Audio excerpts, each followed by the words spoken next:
நல்லதே நடக்கும்.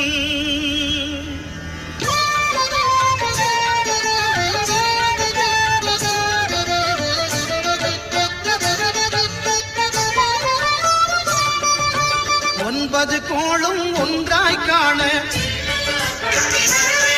அங்கு கற்பகம் என்னும் கடவுளின் ஒன்பது கோளும் ஒன்றாய் காண அங்கு கற்பகம் என்னும் கடவுளின் மெய்யில்